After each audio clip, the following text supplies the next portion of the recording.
I have been thinking about this for some time now, the topic of friends. What makes a good friend and what makes a bad friend? As human beings, we are social creatures, and we thrive by being surrounded by other people.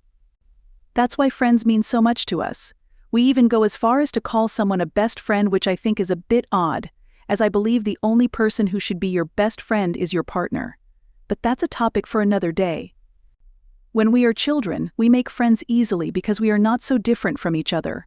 Boys like cars and the color blue, while girls like dresses and the color pink. Not fully true, but true enough to hold a society together. As we grow, our preferences change, we mature, and we develop something called a personality.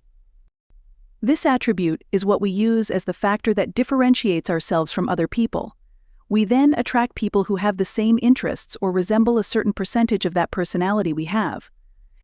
So, here's a fun fact: all the friends you have right now, whether good or bad, resemble a part of who you are, and your friends play a huge role in how your life plays out.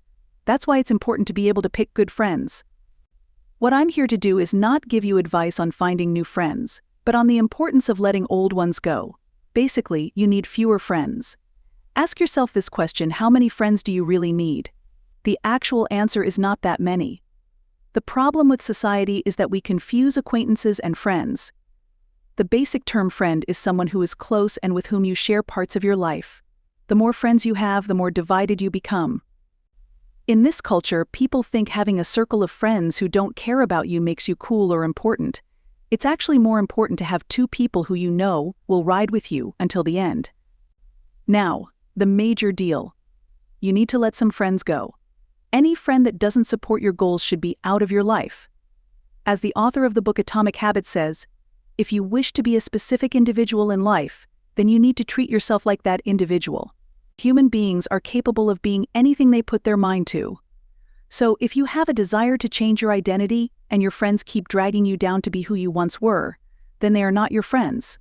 When they remind you about that time you did something stupid, they are reinforcing behaviors from your past, and those are not people you need to be around. Anytime you announce a change in behavior and your friends insult you, they are indirectly showing you that they don't believe in your change. That's not a good circle to be around. We value a lot of the people we call friends who don't really value us because we fear losing them, and we hold on to things for too long, hoping for the friendship to drift apart so that we can finally let them go.